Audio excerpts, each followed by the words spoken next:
It's the Just for Gamers podcast. Featuring new music and new news. We have talk of Benoit Asuakoto, a trip to Card Town, a babby-related top 5, a Skyrim quiz, a cuddly toy, and talk of Time Crisis. So sit back, relax, and enjoy the show.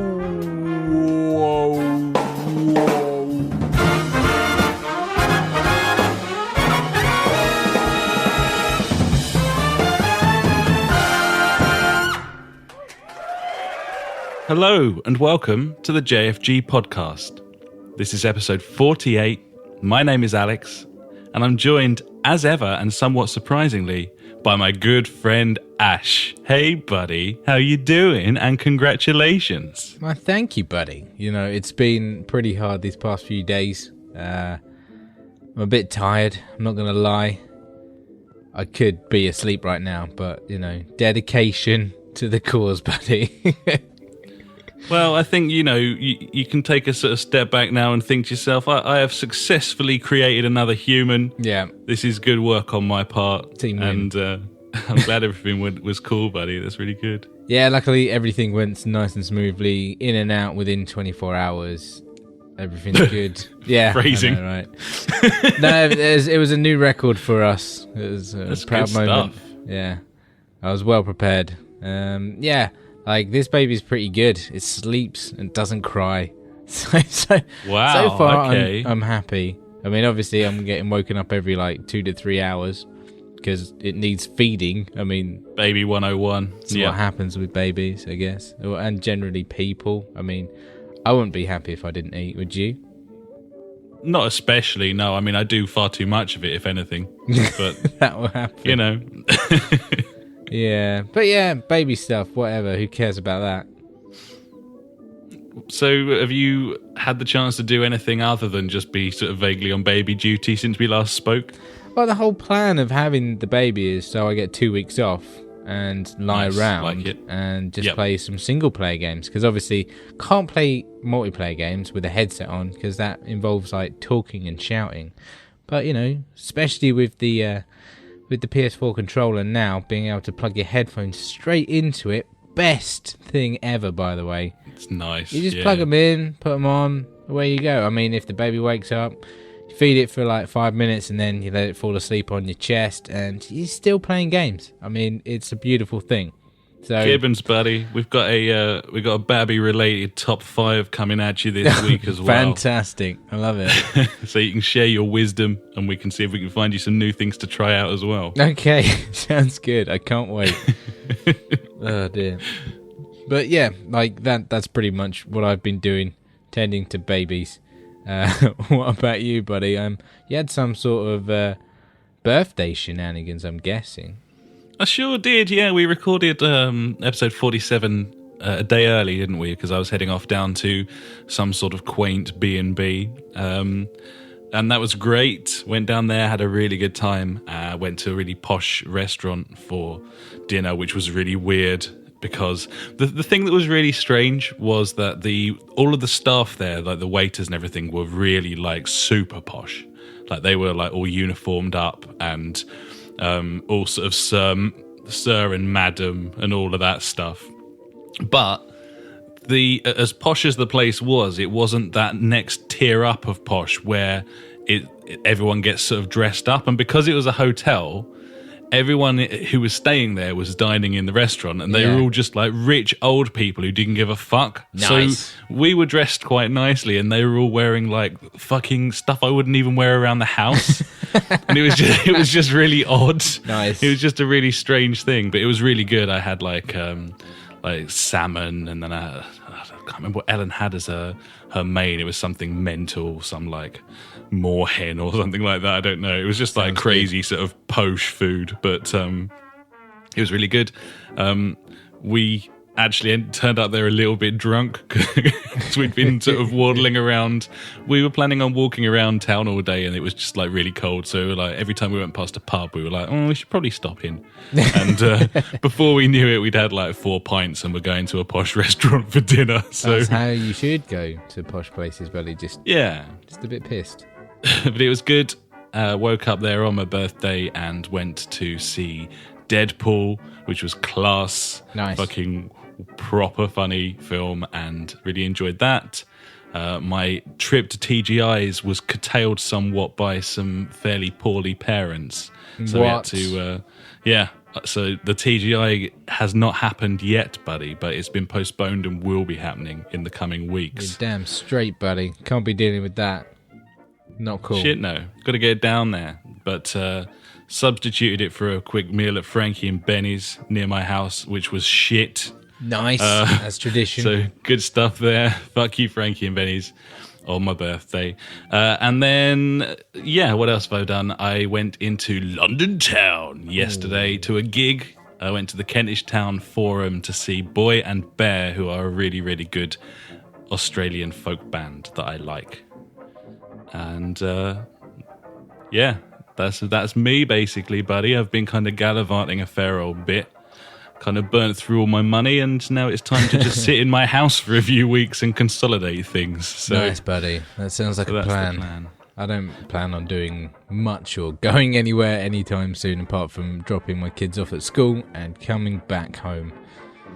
Yeah, sounds like a beautiful plan. It's fantastic. You know, it's where all the good stuff is, like games. Damn right. And speaking of games, having had a birthday, I've got a couple of new bits and bobs to talk about. And you've been playing some single-player stuff as well, so I think we should head into the well-trodden ground, buddy. It's time to take a little look at what we've been playing. Sounds good.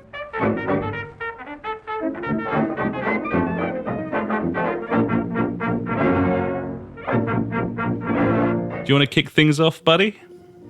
Go on then. Obviously, as people know, we have steering wheels now, and I'm enjoying mine a lot.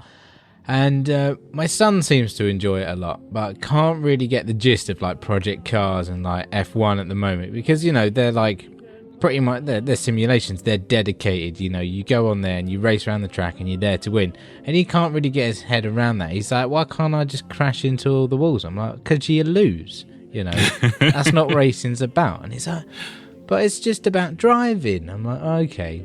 Then I booted up the PC and I was like, I'm sure I can find something that we can play and not really matter or care about what we're doing. And there it was, buddy, staring me right in the face. Burnout Paradise. Old classic. So do a quick Google, see if it works with a steering wheel, and yes, it does. Took a little while to set up because I had to do all the button configuration myself, but, you know, 10 minutes later, we're in Burnout Paradise, just cruising around. So much fun. But arcade games with the steering wheel, not too sure about it, I must say. How does it feel? Is it light like F1 or heavy like Project Cars? It's heavier than F1. I would say, like, the feedback on it is really quite good. Like, like the tension, you know, just from like turning left and right, it really gives you some stick. Not as like in Project Cars where it like jitters about like a natural car would do, but you can feel like the strain of like the car kind of fighting back against you, which is quite cool. And that's obviously, nice, yeah. And clearly, when you do any sort of crash, which is a lot in Burnout, it just goes fucking mental, like all over the place, and your arm's like, ah! But for some reason, my son just constantly wanting to get in like the fastest car, which is like some sort of F1 police car. And I was like, no, just go in like the nice slow one, so like you'll be alright. And he was like, nah, fuck it, just went in like this stupid car really fast. Like he did alright, to be honest. It's quite a nice game to just drive around, like because there's like a lot of straight roads and most of the corners aren't sharp, obviously, unless you're doing like the races and things like that. And then obviously there's the added bonus of all the jumps, which like when he found that out, he was just like, whoa. Woo! This is so much fun. How does it stand up, buddy? It's getting on now, that game, isn't it? Is it? It looks okay. It's fine. Like, it was always quite cartoony, wasn't it? So I think exactly. The art style kind of helps it there a little bit. Yeah, it's got that sheen kind of look to it. Yeah. It's not massively populated by cars, so I mean that's going to help. But yeah, it plays really well. It's good fun, but not too sure about the steering wheel, like as in playing it as a serious game. I think like if we were just fucking about in it, it would be really fun. I couldn't get. I managed to do like I can't remember what it's called. You know, like the stunt bit where you blow your car up and spin it around and stuff like that. Oh yeah. Yeah, I kind of got it going, but like not like you can on a controller, because you can like bounce it all around like from left to right with a controller. Whereas with the steering wheel, you're trying to bounce it to the left, so you're like pulling the steering wheel hard left and then hard right, and it's like, yeah, not really the kind of the same arcade kind of feeling, but still it is. Yeah, it's a lot of fun, buddy. I think I'll be going back to it. But now that I've figured out how to get my steering wheel working with the PC, I mean that's like opened up a lot more opportunities for me to dabble into other racing games. Like what's the? I got a Colin McRae one. I think it's Dirt or not Dirt. You had Dirt Showdown is it? Card, like the really cheesy arcade one. I think it's the one that killed the franchise. Yeah, man, it's loads of fun. Like me and my son loved that shit. Once again, because it's all about like just smashing loads of people out of the way. I think it's called Showdown anyway. It is, yeah. But yeah, so I'll probably be Dirt Showdown. There you go, smashed it. Probably be playing a bit of that as well, if that supports steering wheel. But yeah. Very cool, buddy. Nice, man. That's cool. Yeah, and apart from that, obviously, like I said, I will be jumping into some single-player stuff. And I had Fallout all lined up, Fallout 4. I was like, yeah, I'm going to play some Fallout. And then the classic thing happened where you hover over it and you're like, just don't fancy it. You know, I just don't want to play it. So ended up going for the Nathan Drake Collection, number 3, whatever it's called. So I can't remember the name of it. I can't either. No, it's fine. It's like the Rings of Time or Deception. Is it Deception? Go on then. Why not? Who knows? And so yeah, I knew that obviously I'd played 1 and 2, and I wanted to get through this one before number 4 comes out, which is quickly getting closer to us. Yeah, just over a month now, isn't it? Yeah, I know, Not too right? far.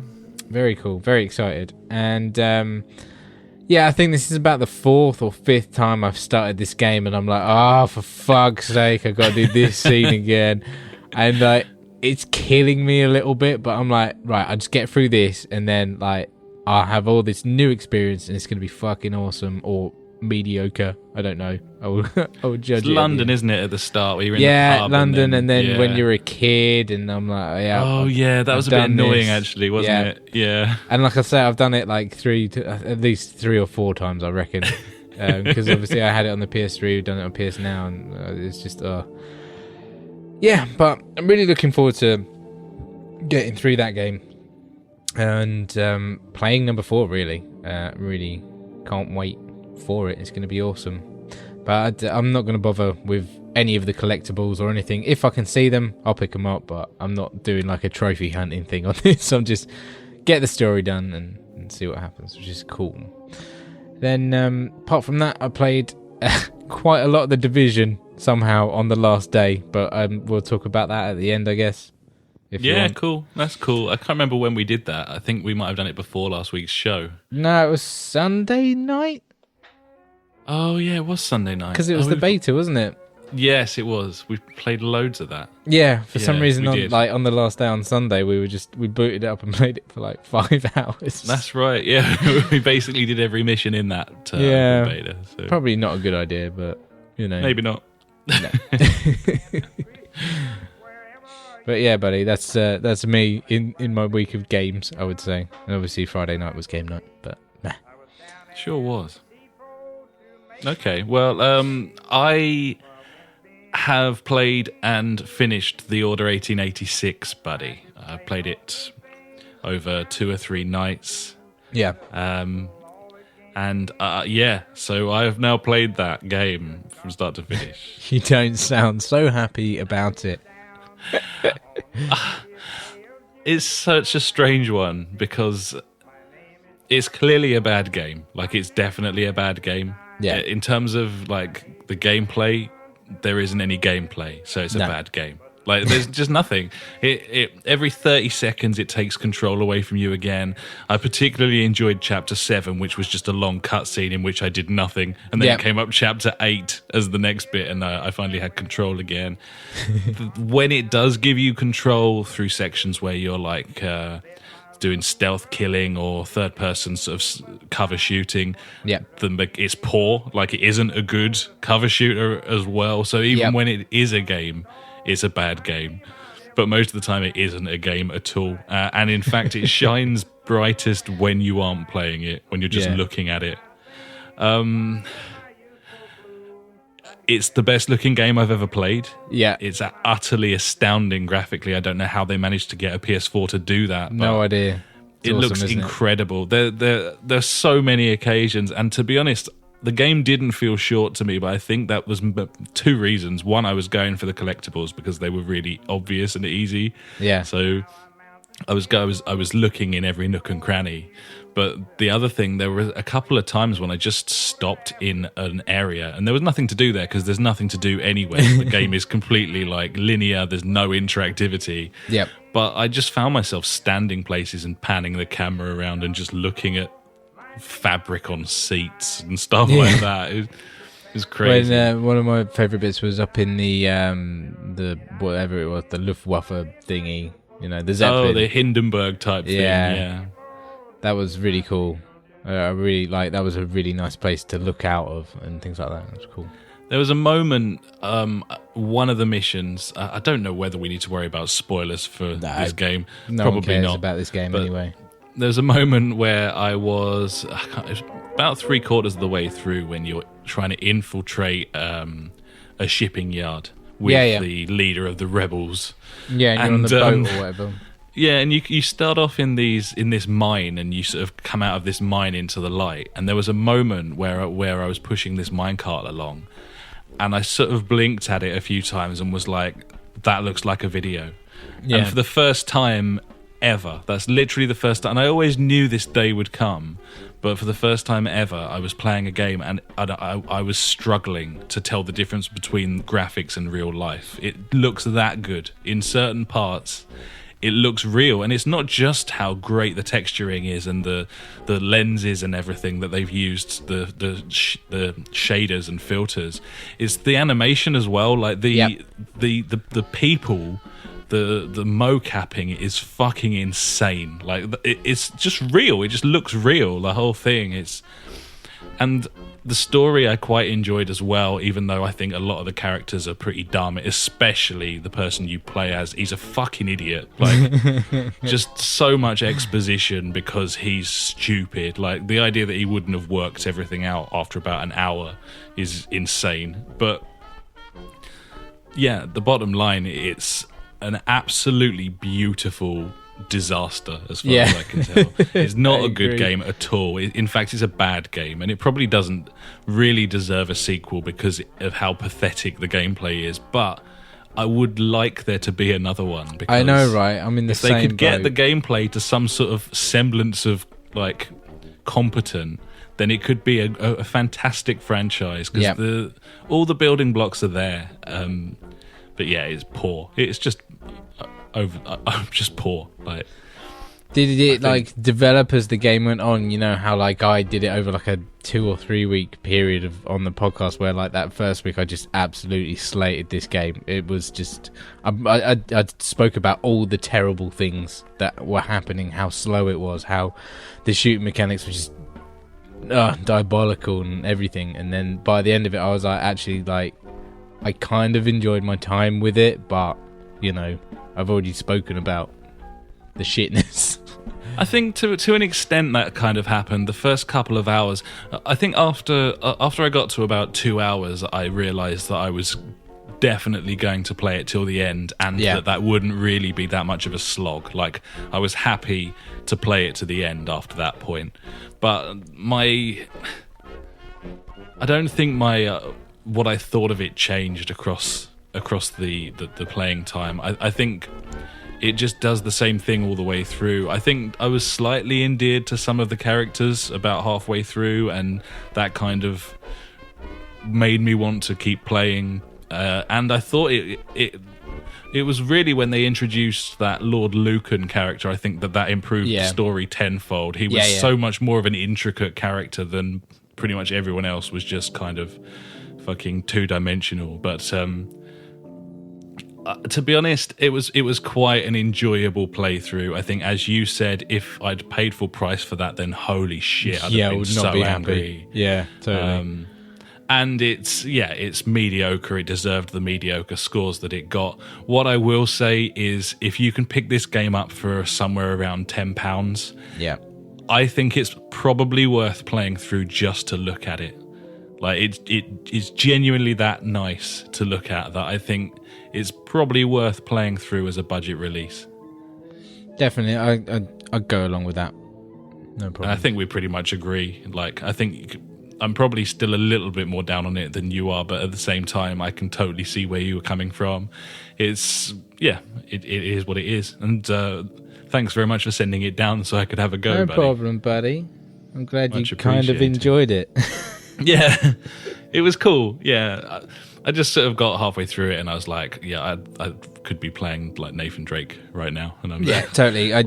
Everything that you said, like, I agree with. Like, there's no doubt, like, there's a lot of problems with this game, but for me, it was the fact that I kind of took it as a movie instead of a game kind of changed my view on it. Like, it'd be a cracking film. It really would. It'd be a great movie. And the voice acting was good, wasn't it? But yeah, £10 or less. Yeah, very much so. So also, I have been playing my birthday present, which was Guitar Hero Live, buddy. I've been playing lots of Guitar Hero Live. How you getting on with it? I am getting better, slower than I was expecting. Yeah. I'm improving, but it's tough, man. It's tough. And I'm not completely sure that it is better. Yeah. I don't know if it's as much fun having the 2 rows of 3. It's more awkward. It's probably more challenging. I don't necessarily think that it's more fun. I think one of the main things that I really enjoyed about the previous games was those sort of finger-tapping solo-y runs that you could do up the 5 buttons and back down.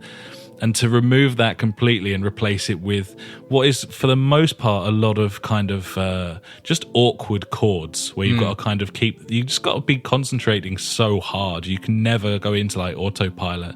And maybe that will come with time, but I'm really enjoying it. It's brilliantly made. It's a lovely package, and there's loads of songs on there. They're adding more, like almost daily. They keep adding more songs, and because of the nature of the play along to the TV channels approach that they've gone for, you're never paying for any of that stuff, and you can just play through. And I found myself playing it for a good sort of hour and a half on one of those TV channels the other night, never picking the song that I was playing, but just enjoying myself really, and just sitting in front of it. So I think it's good. I think it's good fun. I'm just not sure it's more fun. I don't blame them for changing things up, but I don't know if it's as enjoyable to play as the old games were. Oh, okay. Well, keep at it, buddy. Let us know how you get on. I think you're right about the enjoyment factor of doing like those runs up and down. That's when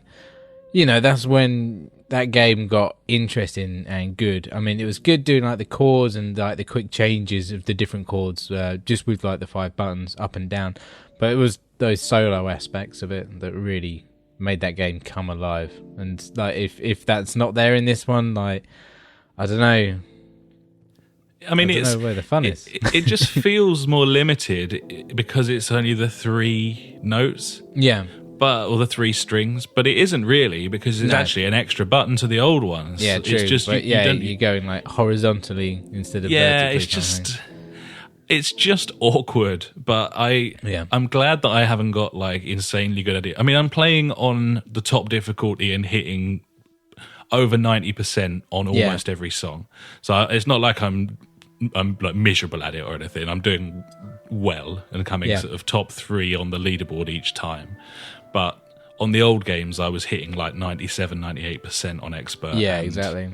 I can't get anywhere near that at the moment. And there are certain moments in this game, and this was something that very, very rarely happened when you're playing the guitar on the old Guitar Hero games. Once you got up to our sort of standard, regularly on this game, I will hit a section of a song and I just like staring at it bewildered and have to stop playing. I'm just like, I don't know how you do that. I just don't know how you can think that quickly and do what it's asking you to do. But, you know, if I'd like mastered it already, then what the fuck, you know? The fact that it's providing me with a good challenge, even though I'm a bit of a veteran of the franchise, is commendable, I think. And if they keep adding more songs, I'm going to keep playing it. So Gibbons, buddy. Why not? So yeah, other than The Division, which we'll talk about in a second, the other thing I've been playing lots of is Black Ops. Been playing the absolute balls off of Black Ops. Had a really long session with PJ the other night because it was his birthday. All our birthdays like really close together. I know. But yeah, we had a bit of birthday Black Ops because his missus was working late. So we played. I think we played like 3 or 4 hours of Black Ops the other night, just like caning through it.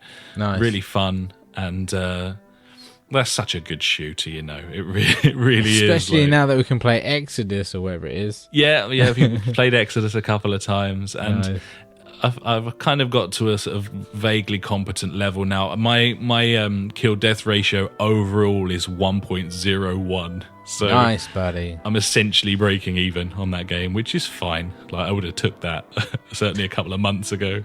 It's like the thing is like when your kill to death ratio is like 1, it's like I officially am not good or bad at this game. It's like I don't affect it in any way. I was not a burden in this match. That's how I see it. That's when I feel good about that game. If I can break even, and that's fine, you know. Yeah. But, yeah. we had a couple of dodgy rounds where we weren't breaking even, but we had some guy on our team who was getting like 40 and 6 and stuff. So oh god, we were winning anyway. But yes, very cool. Not much more to say about it. Coming up in the news, some stuff about it. But other than that, The Division, buddy, The Division beta, probably the last chance we get to play it before it launches, and we certainly took the bull by the horns, didn't we, and played it for a whole evening. We said, we might just pop on and see what the servers are like, and then like we didn't play it Friday or Saturday, and then Sunday night we were just like, should we just play a bit of The Division? Yeah, just a little bit, and then fucking 5 hours later we're like, should probably stop playing this game. I was trying really hard not to do that. I didn't want to wreck it. Yeah, but I think, to be honest, there are only like 2 main story missions in there, and the rest of it's going to be generic anyway, even when the game comes out. So, but I had a great time, buddy. I can see we're going to play the shit out of that. Definitely, like so much fun. I forgot to mention that I also played it on PC, buddy. Yeah, I downloaded it. Obviously, being an open beta, I played it on PC, and like my PC's like about I don't know, 1.5, 2 years old or something. So it's not the greatest, but it'll still do all right. And it looks a lot better on that. Runs 60 as well, doesn't it? On the PC? which was really nice. But hey, I will get it on the PS4 because it doesn't crash all the time. You won't have to install any hot fixes or driver updates or anything. Yeah, that's always nice. They'll do that for me. And it's where your friends are. And it's where my friends are, that is true. So yeah, I mean, I'm trying to think what had changed. Like you said, there was a new mission to do with the tech part of your home base. Home base, as we call it. So that was cool. We got to see like one of the new like perks, or not perks. Was it like the things you chuck on the floor, or what are they called? Perks? I can't remember what they're called. You know, the L1 R1 buttons. Oh, yeah. Yeah, those things. Yeah. I can't remember either. Another thing we realised is this game's got a shit ton of menus and like loads of stuff to unlock, so it's going to keep us busy for a fucking long time. The fucking HUD on that thing, it's all over the place. It's everywhere. We can hide it, it's in the options menu, which is very nice. That was like one of the first things that I did. I was like, what options are in this thing? Because like I had half an hour to kill till you were online. So it was like display HUD. It was like hide. I'm like, yes, immediately hide this. It's literally really like hide your desktop icons button on Windows. Yeah, like it's that much of a difference, because it's just so cluttered when everything's on the screen. And it's nice because it just disappears, and then it pops back up when you get into combat, and then disappears again. Very nice. Definitely worth doing. We found some nice fast travel things that you can do. So you can fast travel to your mate wherever he is, or you can fast travel to your home base and things like that. Because that was one thing when we played it the first time, that we were just walking around for fucking ages, like going like, oh, got to trek like 2 kilometers to like the other side of this fucking thing. But yeah, overall, I'm so excited for this game, buddy. Now it's gonna be fucking ace.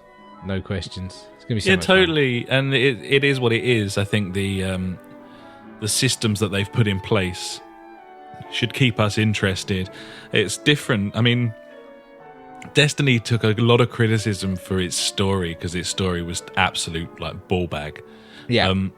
I've seen nothing that suggests the story in this game is going to be any better. Totally. But it feels like there's better integration of systems. There are more options, and it just feels more free. Like more designed to have a really good time with friends. Where I think the story will probably end up taking a back seat in the Division, and that won't really matter in the same way that it did with Bungie's offering. Yeah, I think the fact that this is set in one place helps this game a lot. Yeah, and you can wander around all of it. Yeah, and like obviously there's still like certain like online hub areas. Like I think it's called the hub.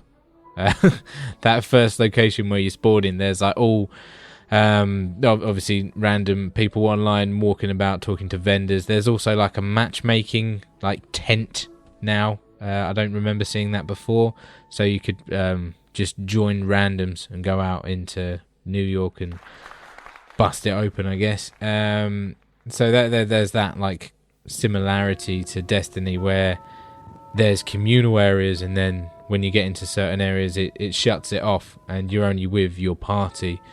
So yeah, I think it's quite harsh comparing this to Destiny in a way, but I don't know. We'll see what it's like when it comes out. Yeah, I think the signs are incredibly promising. They look like they've really got their shit together. Everything kind of seems already there and structured, and I mean the stats don't lie. I know the figures came out. They released the figures. 6.4 million, wasn't it? Yeah, or something. 6.4 million, and a great deal of hours as the average like play length as well. I think it was like 4 or 5 hours the average play length of each of those 6.5 million people. So yeah, they've done a good job with that open beta, I must say. They really have. It's an absolute definite purchase for us. I still don't know about pre-ordering it, because these things with the servers, you just never can tell. But it's not going to drop down in price anytime soon. So fuck no, it's going to be a day one. We just might not chuck the money in up front, but we'll see. True. So yeah, I think that'll do us, buddy. That's Eva, you got anything else? No, I'm good, buddy. I think I mean I did play a bit of Destiny as well. I started a new character for fucking God knows whatever reason.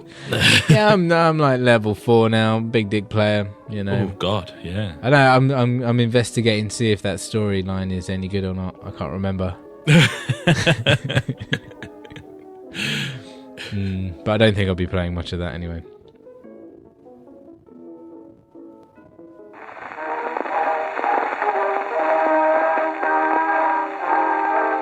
And now it's time for the news. The news. The news. The news. The news. fucking news. Number Wang. Number one. Number Wang. Number one. Black. Fuck. Confusing. I was talking to a friend of the podcast, Dan, this week, and he said, you know, at the start of the news when you say number one and Ash says number Wang, what do you think he'd do if you said number Wang instead? Would he say number one? I did. Clearly. You did. That's mystery solved, buddies. Yeah. Number one. Number Wang. Black Ops Multiplayer Starter Edition is now available on PC. It's £12 or thereabouts. So you can get this on Steam now. It is a standalone multiplayer version of Black Ops 3. So, Activision trying a bit of a model out. That is. I think so, yeah, absolutely. And not sure about what you get in terms of the upcoming DLC packs that are on the consoles. One of which has come out in the last week or two.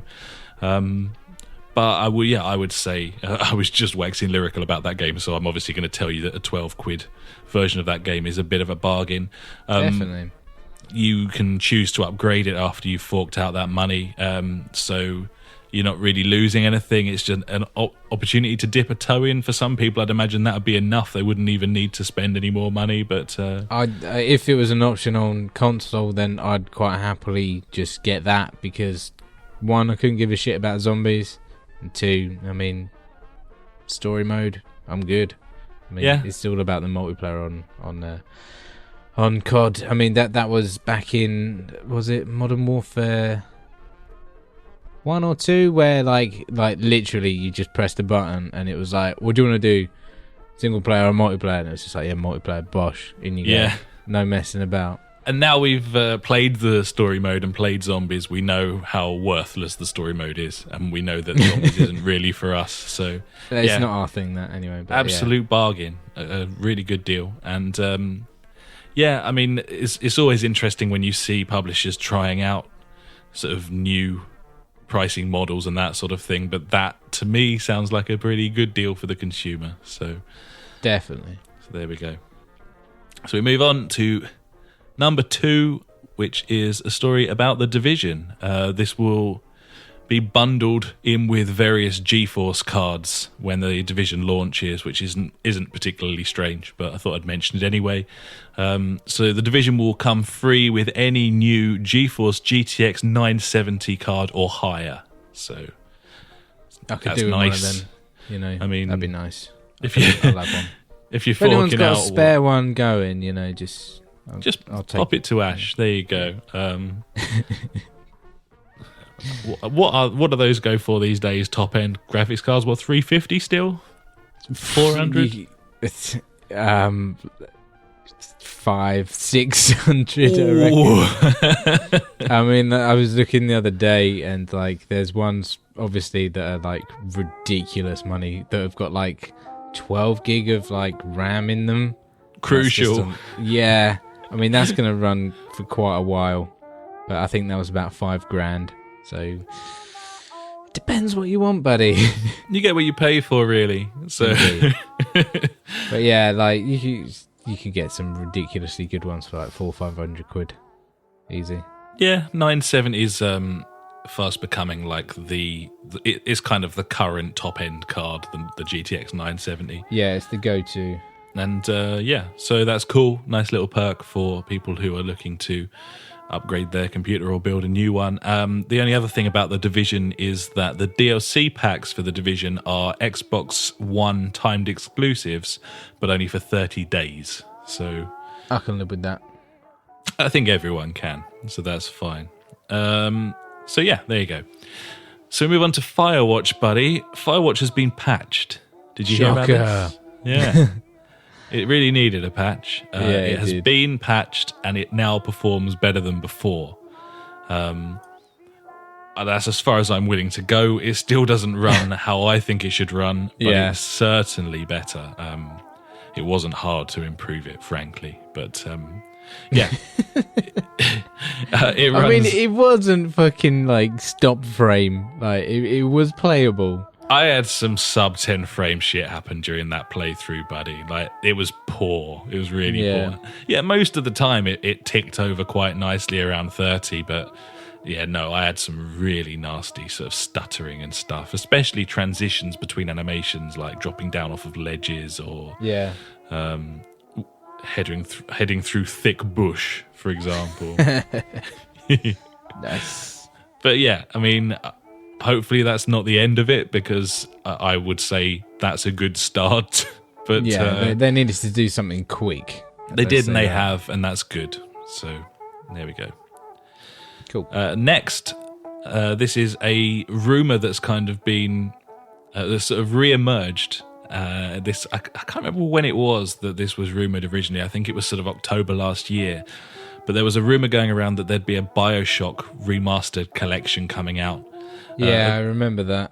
Yeah, I mean, at the time it looked like it was going to happen, but it was a rumor off of a foreign site. This is the same rumor off of a foreign site once again, but normally when the Brazilian Classifications Board classifies a product, buddy, it means that product is real. And that seems to be what's happening here. So this is the BioShock collection. It's been rated by the Brazilian Classifications Board. The rumor returns.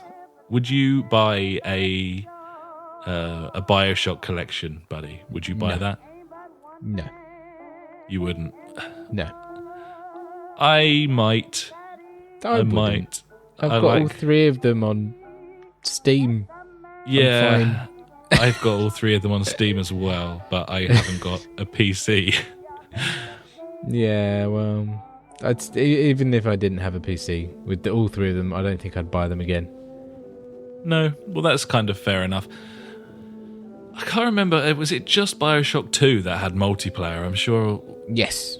Yeah, I bet they wouldn't bring that back. Don't quote me on that, though. No, I think you're right. I bet they wouldn't include it in a remaster. Of course they wouldn't.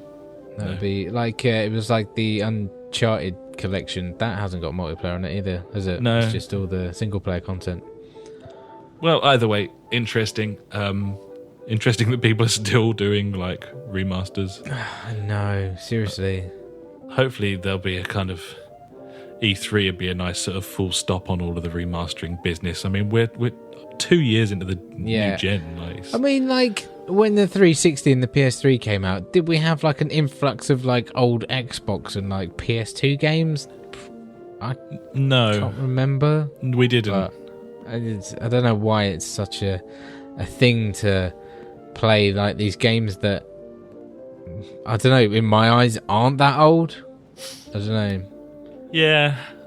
I don't mind stuff like if there was a new BioShock coming out, then I wouldn't mind them doing a trilogy remaster of the old ones. Yeah, totally. A la the Nathan Drake collection for Uncharted 4. I get that. But, and plus, because like so many people have bought PS4s that didn't have PS3s, that's another thing for that game there. Like having said that, the Irrational's closed, but in its original Ken Levine guise has closed, but. They are going to be making another BioShock because they still own the rights to that game, and I wouldn't be at all surprised if BioShock 4 or whatever it was announced at E3 this year. So yeah, maybe. I mean that would be cool. I'd definitely buy that. Yes, I really enjoyed Infinity or whatever it was. Infinite, yeah. I really did as well, and that's one of those games that is really popular to hate on now. For some reason, I know. I don't get it. Like for me, I was never a massive fan of like the original BioShocks, mainly because it was really dark, really scary, and I'm not a big fan of those games. But like, throw me in this outside sky world where it's nice and bright. I mean, there's still got scary people in there, but I just feel so much better. I'm happy to just mooch about killing people. Yeah, a lot of people say BioShock Infinite's overrated because the story was thin and there was too much like shooting and stuff. I'd say it's underrated as a shooter. Like that was a really good shooter at the end of the day. Seriously. It's a very good game. Very Either way, there we go. Still wouldn't buy it again though. Fair enough, buddy. Okay, next we have some news on the HTC Vive, buddy. It looks like it's now got a price and a launch window. So it's the consumer edition of the Vive virtual reality system powered by Steam VR will launch in early April for $799, which is... I better get 2 of them. About £570. Pre-orders for the Vive will begin worldwide on the 29th of February. And let me tell you what you get for your money, buddy, for your $800. You get the headset, 2 wireless controllers, and a 360-degree tracking and room-scale movement sensors. Fucking that sounds good. It sure does. It sure does. Yeah, again, like, it's mecca expensive, but everyone was kind of expecting that, I think. I'm not surprised by the price. I don't know that it's necessarily too much, really, but again, like, all of this stuff's completely out of reach for us, and we're still not that interested in it. Nah, mate. It's going to come up in Q&A as well. I found what I'm going to do with VR. Oh, yeah? I'm going to get one of those, like, really cheap, like, 20 quid, like, shitty headsets. Yeah. What, for your phone? Yeah, stick my phone in it. See what this fuss is all about. I bet it's amazing. Yeah, I don't know about that. It's going to work like a charm. It's going to be awesome. Maybe if you, I've got another tip for you here, buddy. If you get a large cardboard box, empty said box, right? Yeah, and then on one side of the box, you're going to cut out the exact size and shape of your phone screen. Yeah, got you. Yeah, and then you're going to want to plonk that on your head. And look at your phone through the box. That sounds like a good plan. It's like your own sort of personal cinema, buddy, and you can kind of, tape your phone to it, move it around, move your head around, and there you go. But no, I seriously think I'm going to like pick up one of these like 15, 20 quid headsets, because like you can get like an app that mimics your PC screen, and then it's got all like the shit in it. It's got the lenses and stuff. So then, yeah, off you go, mate. See what it's like. Be ace. Well, we look forward to that edition of what we've been playing, buddy. We really do, with bated breath. I know, right? It's going to be amazing. I probably won't get it for like a few weeks, but yeah, I'll pick one up, definitely. Got to try these things out, mate. Forefront of modern technology there, buddy. Yeah, I mean, like $800, 20 quid. Oh, which one's more my price range? Worth noting that as well as a shiny new DualShock 4 controller from the wonderful Ellen for my birthday, she also picked up 2 tickets to EGX Rezzed, which is a games conference that takes place in London in April. Nice, buddy. And is going to be really cool, I think, and will be my first chance to try out some VR stuff. So yeah, that'd be sweet. I think it's about 6 weeks away, but I'm really looking forward to that. And I was thinking, buddy, maybe even take a little microphone and maybe try and interview some devs like a proper podcast. Fuck off. Yeah, I thought that wouldn't go down very well. It's not our style. We want bare minimum listeners, no attention. That's what we're going for here. I feel like we need to turn that into like a spreadsheet as a sort of our business strategy. Yeah, we need some stats on this ASAP. Oh dear. Let us move on. Indeed. We've got a couple more news stories. It's heavy on news this week. Lots of shit going down, buddy. It's the time of year where stuff happens. It sure is. So this is the news that Konami's UEFA Euro 2016 game, this is Konami, the Pro Evolution Soccer Boys, have the license to the Euros this year. EA Sports have not got it. Konami do have it. This is going to launch as 3 free DLC for anyone who has PES 2016. This will be a patch that is updated. You'll be able to access it off of the main menu of the game. You don't have to pay for it. It's just going to be there. I can't tell you much about what it's going to be like or whether there'll be various different modes or whatever on there, but the bottom line is if you own PES, you get this for nothing. It's also launching standalone as well, so you'll be able to pick it up. If you don't have PES, you can buy it separately.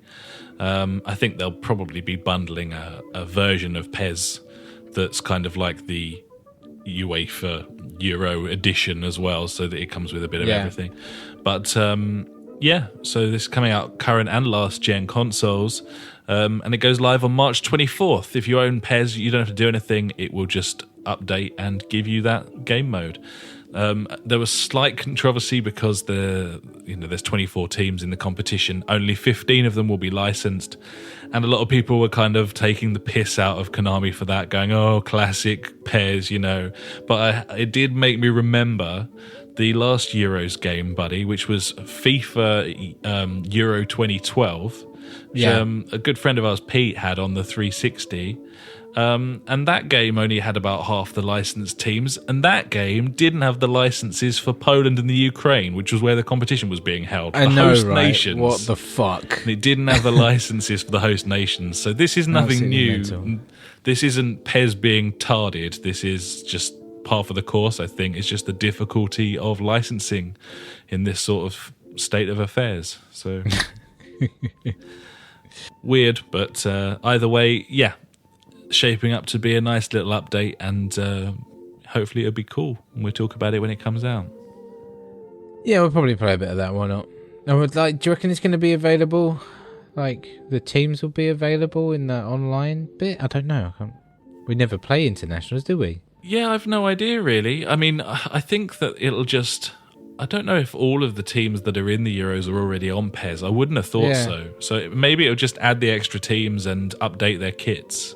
But, I mean, what would be really nice if there was an online tournament mode for that specific thing, so that we could play through the Euros. But I'm sure that won't be there, so because it never is, buddy.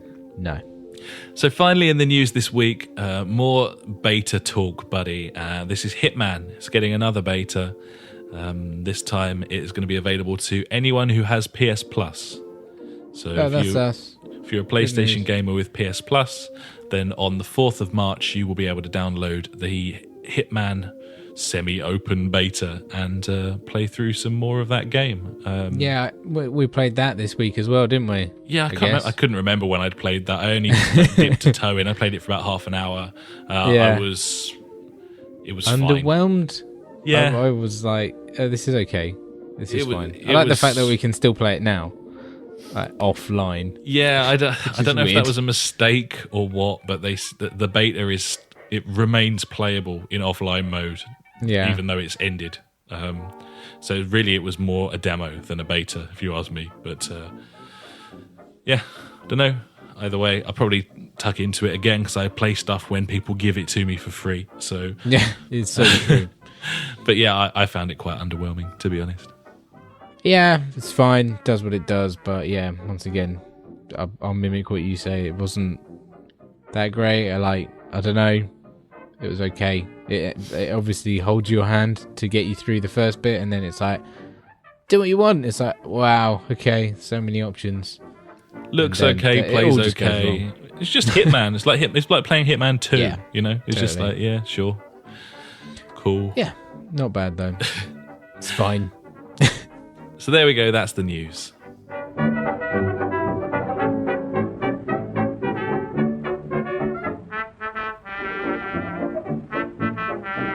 And now it's time for Fonz or Phoenix.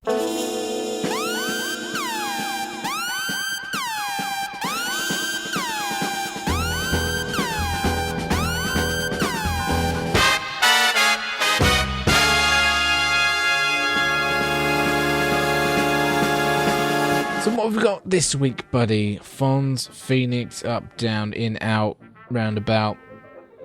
I believe this is our first Phoenix of the year.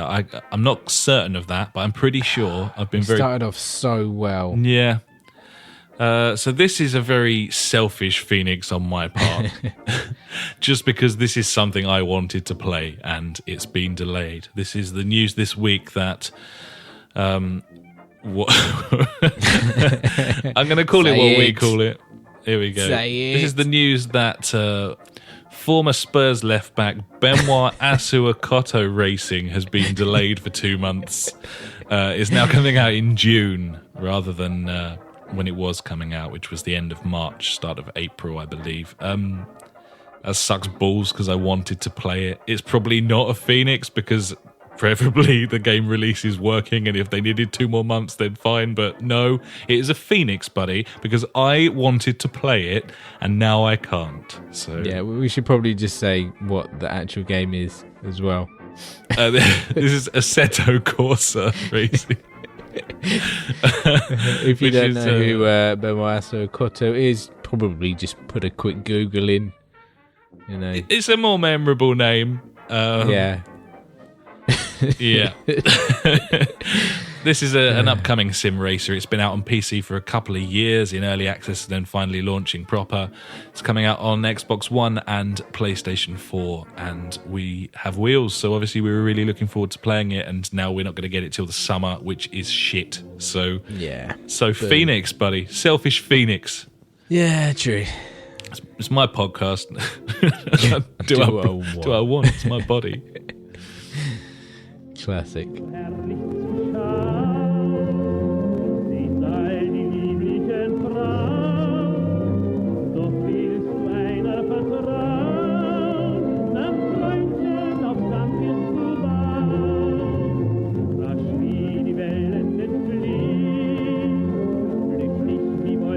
So now it's time for Out This Week, buddy.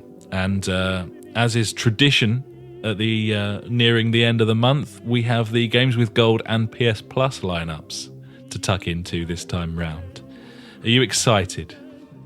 Fucking bring it on, buddy. I can't wait. I'm sure there's some fantastic games coming our way this month that we've voted for as well. So clearly, you know, once again, I'm going to be so happy that my choice has not won.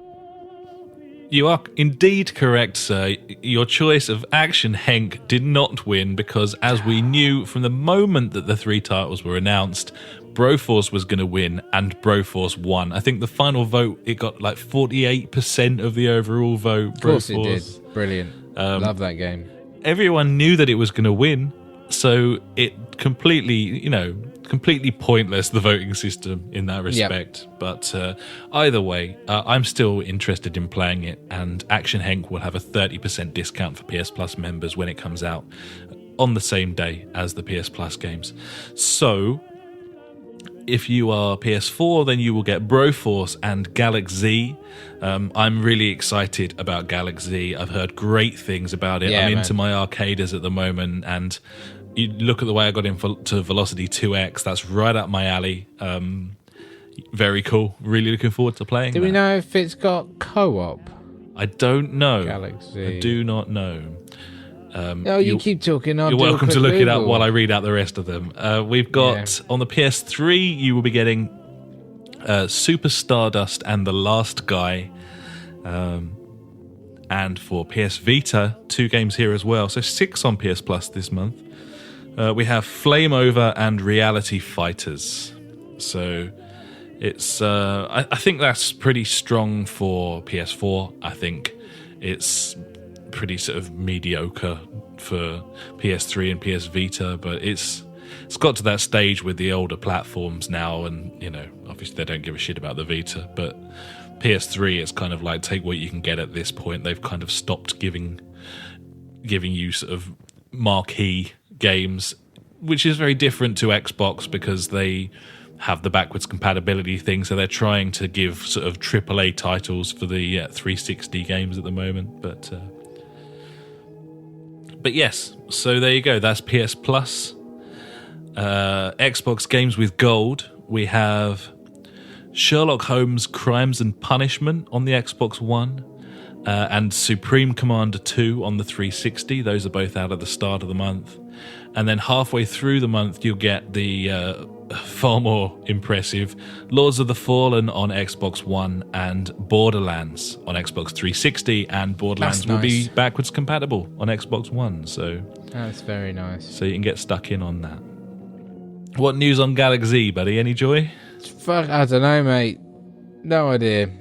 There was a question asked to one of the devs, like, will there be any co-op or multiplayer? And he's like, yeah, it's going to be awesome. And since then, I can't find any kind of thing that says, like, I'm on the giant bomb right now, and, like, they haven't got any, like, things about if it has multiplayer or anything. It's like, okay, cool. So it's not looking good. But we'll find out when we get the game and jump into it, I guess. I wonder if maybe it'd be listed on PS Store. Okay, I will have a look there. Keep talking. Okay, I will keep talking. Okay, so also out this week we have Soul Axiom, that is out on the PC, Mac and Linux. That's a first-person puzzler. It looks really interesting, really sort of futuristic, quite cool. So that's out this week. We also have Heavy Rain. The remaster of Heavy Rain is out this week on PlayStation 4. Remake of the David Cage classic, of course. If you like QTEs, you'll like Heavy Rain. You'll love that shit. We have Ironcast on the PS4 and the Xbox One. This is a very strange looking game indeed that I will struggle to describe to you right now, but it looks like a sort of cross between Robot Wars and Candy Crush. It was like two robots either side of the screen, and then there's fighting involving power-ups and a grid of like Candy Crush-esque sort of puzzle bobble thing going on. It's nice, odd looking game worth keeping an eye out for if you like weird stuff. We have Screen Cheat. This is coming out on the Xbox One and PS4 this week. This is a cool game, actually. Have you seen anything about this? Nope. So this is busy this week, buddy. Fair play, buddy. Fair play. This is a local first-person shooter. This is a split-screen first-person shooter, and you, as your character model, you are invisible. And okay, how does that work? So you're invisible, and to find out where your opponent is, you have to look at their screen. And from their screen, you can determine where they are in the level, and you can shoot them and kill them. But everyone's invisible. So the whole idea of the game is to be wandering around whilst constantly checking your opponent's screen. Yeah, like as in classic Days Gone. Yeah, back in the day, it was the bane of our existence. No, I didn't look. Yeah, exactly. You definitely fucking did. Exactly. And you know who you are. So this is a game that kind of implements mechanics that make the most of that. The downside, of course, being that it's not online, so it's not something we'll be interested in, because we don't do any local gaming, really. Not local multiplayer anyway. But once again, we should really try share play again at some point. But with how PSN has been over the past week, maybe not even. Yes, could be interesting. Seeing as like even the chat went down. That was the Division day on Sunday, wasn't it? Sunday night, no party chat. It was all gone. Terrible. Yeah. Shocking. Oh well. So also this week we have The Witch and the 100 Night Revival Edition on PS4, which is It looks a bit mental, that does. It does look mental, and I think there's a demo. I've downloaded a demo of that. There is a demo, yeah. I haven't played it. Looked crazy. I probably won't. Yeah. Fair enough. We've got Gunscape on the Xbox One, PS4 and PC. This is a really old school sort of retro shooter. It actually looked, when I first saw the gameplay of it, I thought it was Quake 2. It looked like Quake 2 with the sort of giblets and the lighting and everything. It's kind of a nice homage to those old shooters. So that looked quite cool. Might pique my interest on the PlayStation. We shall see. We've got Black Desert Online. This is a gigantic MMORPG coming out on the PC, and highly anticipated. Looks quite interesting. Yep. Looks very pretty. Yeah, it does, doesn't it? And finally, out this week, we have the Twilight Princess HD remaster on the Wii U. This is Legend of Zelda. Comes out on March the 4th. And have they remastered all of the Zeldas now? I presume so. I don't know. But I don't get the Wii U. Okay, like I go on like hot UK deals, like I don't know, 4 or 5 times a day just to see if there's anything good. You know, like Killzone for 75p. That was a winner. That was a good one. A T150 for £45.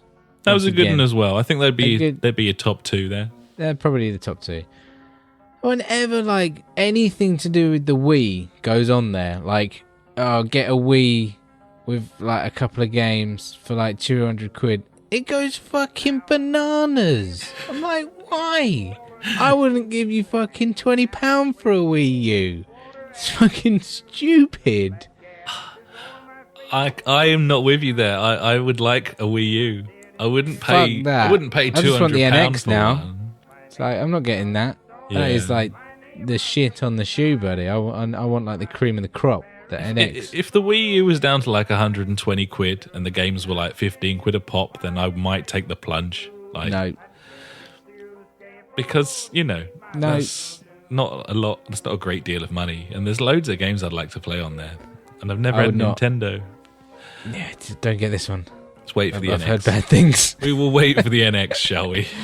I think so. I think that's what I'm going to do. Because I went for a stage, I think it was just like before Christmas, of like going, oh yeah, the Wii U. Kind of really want one of them. And like, it's just like, no chance. This thing it came out dated and is even more dated now. I mean, that's how time works. It's very true. You're probably right. I mean, you're talking to someone who was fishing about on eBay for Dreamcasts recently, so that's how sensible I am. That's funny. Well, either way, lots of games, so you can't really complain at this point in the year. That's loads of Gibbons. stuff. And Galaxy on the PlayStation store says single player. So, boo. Okay. Looking forward to it, though. Yeah, surely. Should be good.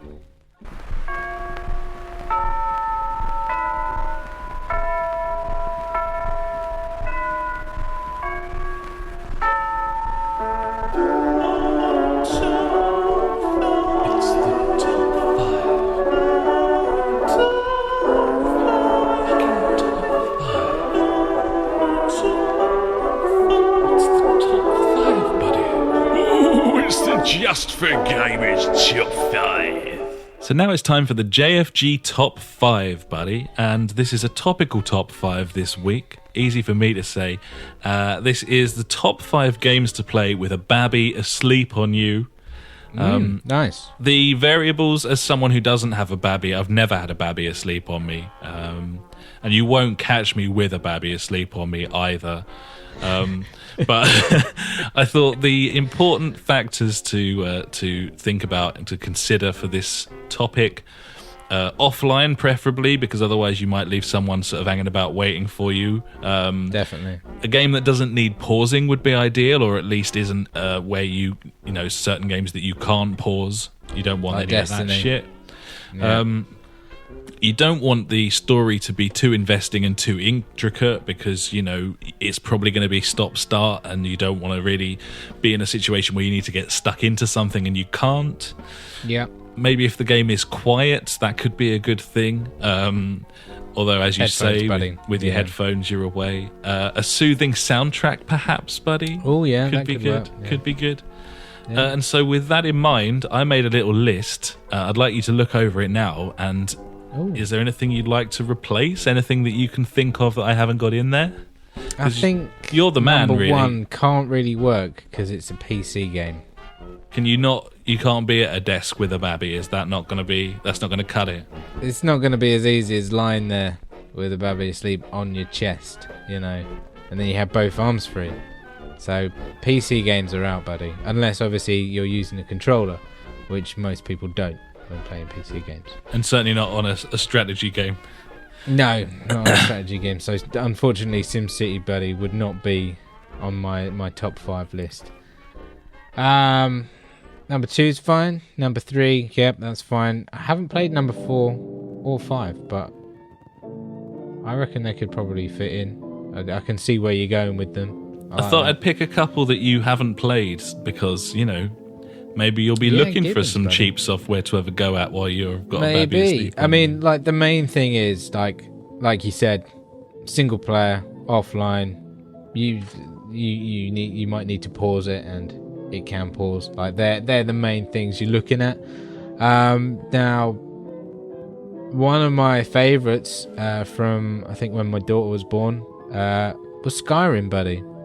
It was ace, because obviously I love open world environments.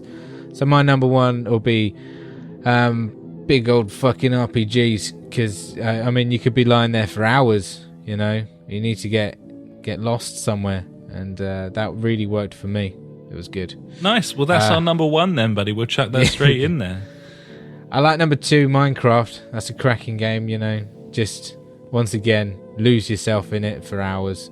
No bother. Don't have to think too much. You're not going to get confused as to what part of the game you're at.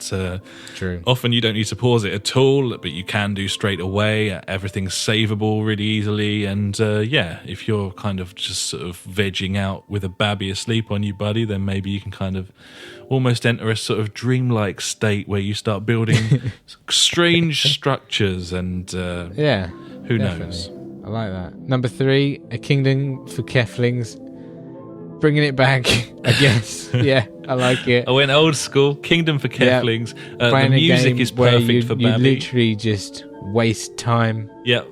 That's what you want. Like, there's no goal. Well, there are goals. There's lots of little goals in that game, but like, no achievement for doing it. It's a resource management game. You are a gentle giant. You build a community of people who then mine and farm and chop down trees for you so that you can build more buildings. That's the whole game. There's a lovely soundtrack featuring some really nice nylon guitar. Perfect for babbies. Yeah. Journey, number 4. Yeah, definitely. That works. Works for me. Maybe I'll pick it up. Who knows? Widely regarded as one of the most relaxing games of all time, Journey, and very easy to play and very relaxing and good fun as well. A lovely soundtrack as well. So that could be one that could be worth a go over the next fortnight while you're off work. Yeah, and you went for Gone Home on number 5, which is once again a nice, easy, relaxing. But you could have any walking simulator in there, to be honest. I was going to say, like, maybe. chuck Firewatch in there or something. I mean, that's no problem. One of the other ones, The Witness, I would probably put in there. That's a good shout. Yeah.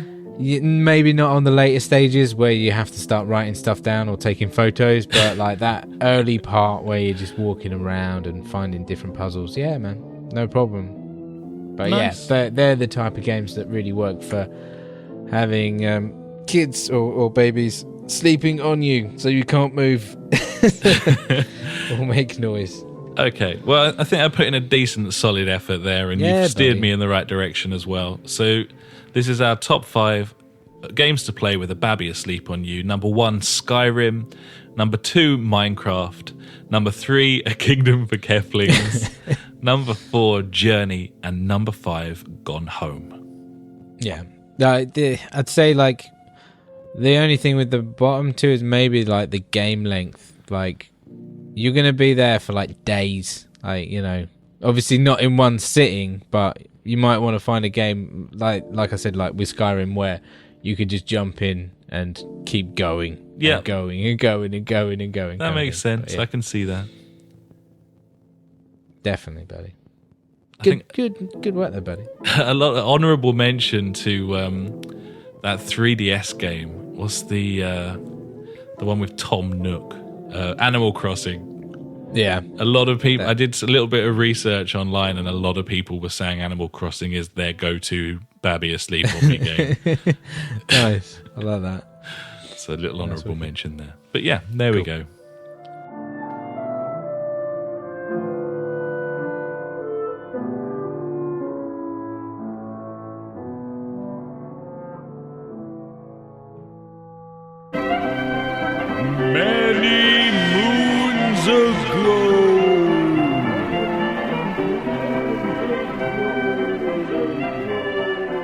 And now it's time for Many Moons Ago. So where are we going back to this time, buddy? We've done the biz. we're already there. I don't know where we are. We are standing in an amusement arcade, buddy. We're in an arcade. Right. Okay, wait. Yep, I'm there. It is March. It's early March. It's 1995. Ooh. We are 10 years old. Nice. We're presumably ignoring each other because we didn't know each other then. Didn't know you. But standing in it, all its splendor in front of us is a glorious-looking cabinet with a couple of light guns in their holsters. Oh, light guns. There's a couple of pedals on the floor in front of it. I know where this is going. Ready to go. It's flashing with glee at us, and we step up and we look up at the top bar, and it says Time Crisis. Fuck. It's like I'm there.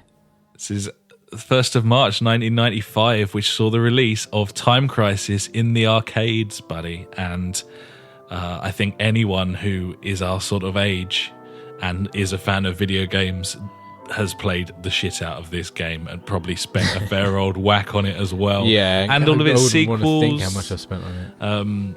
And on the consoles when it arrived, I think it was 97 this game arrived on the PlayStation. But yeah, 95, Time Crisis in the arcades. And I remember playing this at my local arcade and probably chucking about 20 quid into it in 1995 because... over the course of several months, of course, not in one go. Yeah, definitely. I didn't just pop a crisp 20 in the change machine and be like, right, fuck it. I'm getting stuck in. But yeah, what were your experiences with this? Do you remember? Not exactly different places because I any time I saw it, I'd be like, yeah, I need to play it. And this was everywhere, wasn't it? Time Crisis. Yeah. It was absolutely in every arcade you walked into. It was just awesome, having the screen was fucking massive. I mean, I was quite small at the time, so it's probably not that big, probably like a 20-inch telly or something. but to me it was huge. And the whole system of the pop-up with the foot pedal, it was just this is amazing. So it was down to partly your skill on how to do it. It's not just right, I'm here, I've got to shoot them before they shoot me. It's I can actually dodge them if I time it right. Such a game changer, wasn't it? Not being completely on a track, but giving you the option to sort of duck and kind of consolidate and reload and everything. It was very cool. Yeah, and it really came into its own when you played it with a buddy, and you were like, "Yeah, I'm the blue gun. Yeah, I'll be the pink one." Back in the CRT TV days when light guns worked properly. No, Gibbons, buddy. Not like today's. Fucking terrible. I know that you had a special place in your heart for light gun games because you tried to get me to buy that Blue Estate a few months back on the PlayStation. It was £2. I don't think it's worth £2. Totally I was big into the light gun games as well. I mean, we've discussed the Dreamcast many times on this show, and it was one of my favourite moments ever when I got House of the Dead 2 on the Dreamcast with the light gun. I know one of your top 5 favourite games of all time is Duck Hunt, buddy. So you've always been a fan of a peripheral. So I want this really shitty VR headset so bad, buddy. Gibbons, buddy, so you can play some Time Crisis on your phone. Yeah. Yeah. Oh, dear. Salad days, buddy. Yeah, buddy. Really good. Good choice as well. I liked it. Cheers, buddy. This is 21 fucking years ago when I know, right? Saw the release in March 1995 of Time Crisis in the arcades. Cool.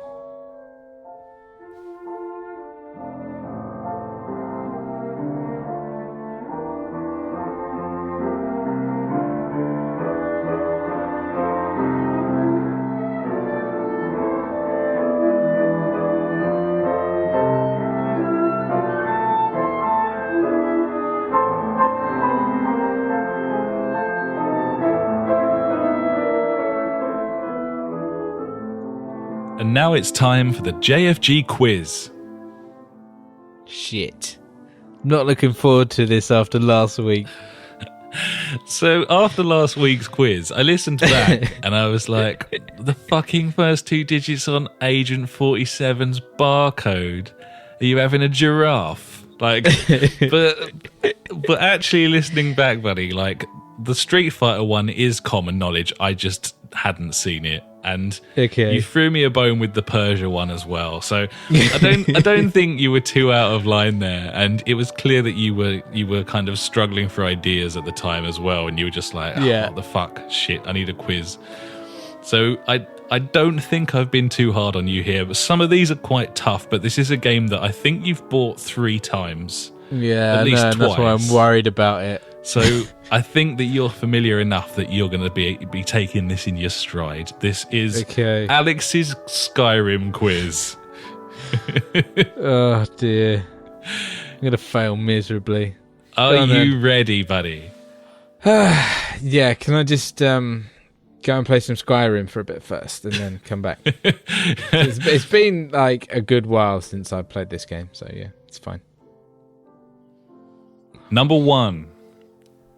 Okay. What is Ulfric Stormcloak's occupation? Is it A, the Steward of Riften, B, the Jarl of Winterhold, or C, the Jarl of Windhelm? Oh, you threw it in there, didn't you? I was like, fuck yeah, it's that one, because it's got to be a Jarl. We got 2 Jarls. What was it? And the towns begin with W, both of them. I know, you can't. We got A, the Steward of Riften. It's definitely not that. B, the Jarl of Winterhold. Yeah. And C, the Jarl of Windhelm. I'm going to go for Windhelm. Oh, I feel like I'm wrong. You're going C? Yeah. You're correct. Yes! It is Windhelm. Nailed it. Winterhold is the home of the university in that. Okay, cool. Thank fuck. Question 2. Who was Skyrim's High King before he was challenged and then killed by Ulfric Stormcloak? Oh, fuck. Is it A, Tullius, B, Torig, no, or C, Vignar?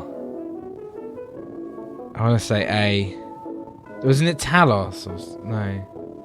What was his name? You got Tullius, Torig, or Vignar? I want to say either A or C. I don't think it's B. I'm going to go for A. You're going for A, I'm not Tullius. sure on this, though. Yeah. It's Torig. B. Ah, really? Yes. Bollocks. I knew it was a T. Question 3. What do the people of Tamriel say instead of Wednesday? Oh, fuck. Is it A, Merndas? Is it B, Tierdas? Or is it C, Midas?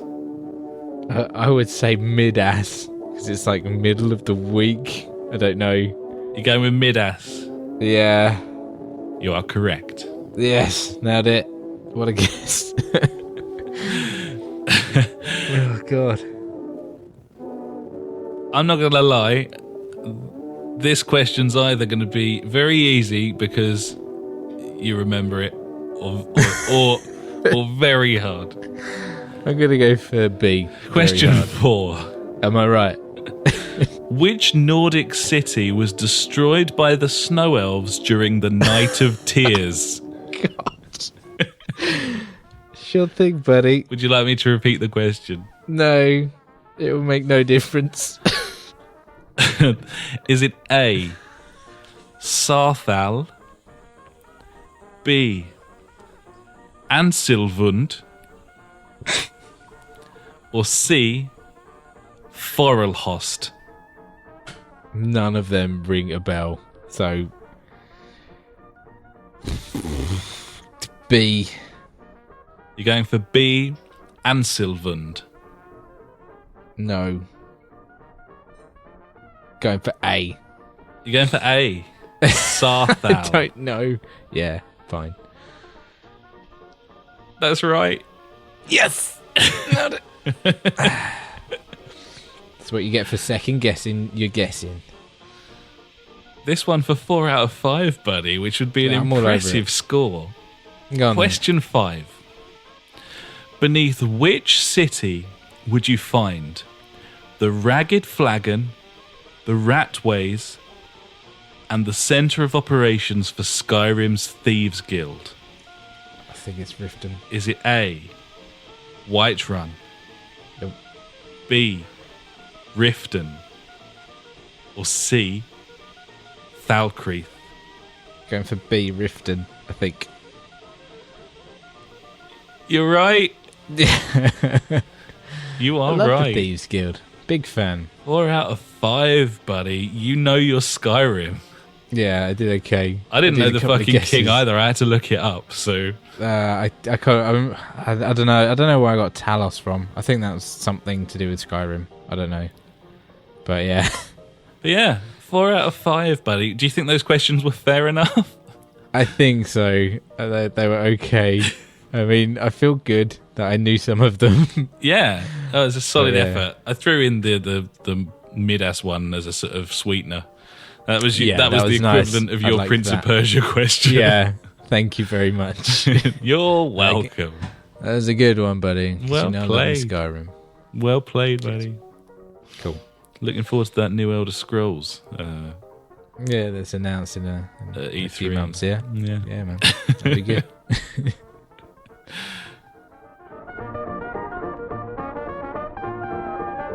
And now it's time for Fuckwit Corner. Fuckwit Corner with Funk. Fuckwit Corner with Funk. He's got some questions.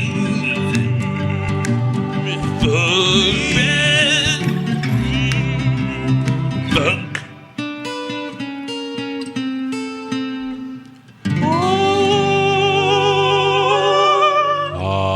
So you got some questions for us, buddy?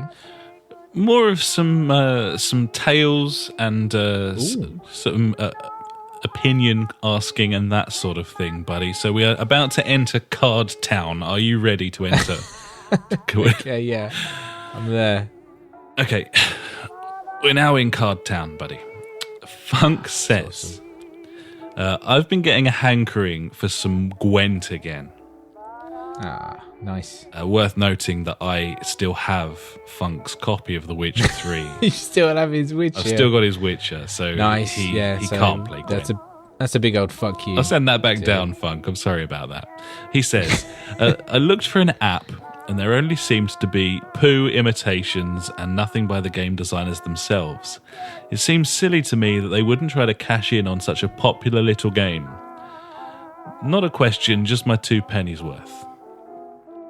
In my quest for Gwent-style gaming, I tried Hearthstone, and I didn't like it. It was a bit cartoony and seemed a bit simple. I couldn't stop there, though, so I bit the bullet and tried Magic the Gathering. Okay. And he says, I love it. nerd. It's complicated enough that you feel there is plenty of stuff to learn, and you collect more cards and shit as you go along. I always gave stuff like this a wide berth, as it has some reputation for such dorkism, and I am clearly too cool for school. Care to wade in with some sage words? Well, yeah, he's a massive nerd. You're a huge geek. No, I'm pretty sure he's been playing it on his phone as well. I didn't realise that they'd ported that to Android and iOS, but I've been kind of vaguely tempted by Magic the Gathering a couple of times. I think I had a demo on the 360 that I didn't understand. I'm sure we had like a full game on the 360. Was it just given to us for on like I think Xbox so, for Gold or whatever something? reason. I can't remember, but and I think we tried playing it once and we were just like, oh fuck this. But then again, we are older now, more mature, obviously. Yeah, maybe this kind of thing would sit well with us, and I don't know. Maybe we should try something. Maybe. I tried Hearthstone and didn't enjoy it either. I know you played a fair bit of Hearthstone, didn't you? At one point? I played a bit. I wouldn't say I played a lot. No, I mean I played a few hours worth. I think I kind of got into it, but yeah, he's right. It is very not simple compared to. There's less mechanics going on, but I think if you tucked into Hearthstone for 20 hours, you'd be like, oh shit, actually, there's loads of stuff going on below the surface. Yeah, there's a lot more to it, yeah. But I can understand. I felt the same. What I will say, by the way, is you can buy a physical edition of Gwent. Yeah. That's obviously not really what he's after, but you can get a physical version of that game that you can buy the cards online and get Gwent. Which is cool. The only thing that I think that I've been playing, which is a card game, but not of the same caliber or anything, was on the Battlefront app. There's, I can't remember the name of it, like something to do with Battlefront. There's like a game mode on that where it's all card based, and like you have a little circle, you have your base in the middle, and you get attacked from 4 sections by all the different enemies in Star Wars, pretty much, finishing off in like Darth Vader or Boba Fett, and you get dealt these cards, and each turn you have to deal with certain threats and stuff like that. And yeah, I've been playing that. It's not, there is a lot to that game. Like I found out there's a lot more to do with like all the perks and stuff, but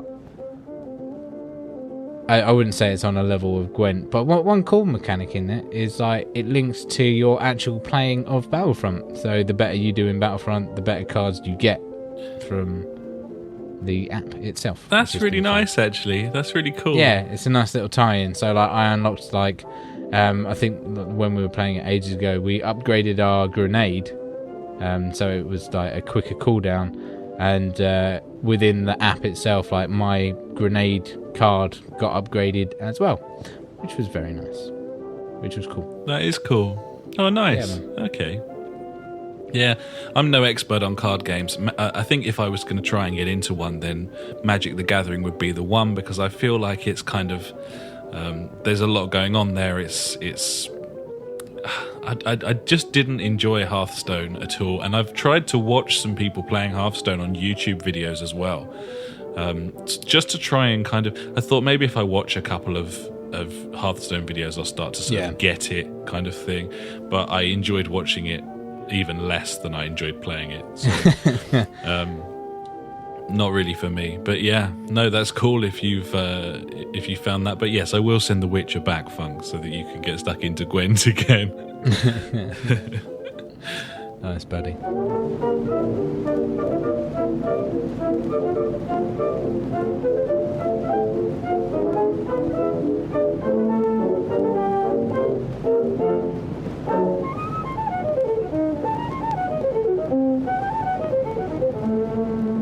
And now it's time for JfG correspondence. What is this? I thought I'd rename Q&A, buddy, because people aren't always asking questions. True, I like that. We get a lot of emails from people just saying, have you heard about this? Which I suppose is a question, but also people saying, I've been up to this and that sort of thing. So yeah, I thought it'd be nice to rename it to something that didn't mean that you had to ask a question to contact us. Just, if you just want to send us some words, death insult threats. us. Yeah, death threats would be very nice. Yeah, that'd be lovely. Maybe a compliment or two. Yeah, that'd be nice. Some scat videos, something like that. Yeah, it'd be beautiful. How did you know that was my thing? I still want to make my scat website, buddy. There's a website that's got the word scat and the word scat. Both of them are links. They're on either side of the screen. There's a line down the middle. One of them takes you to a website all about the jazz singing scat. Yeah. The other one is just people like shitting on glass tables.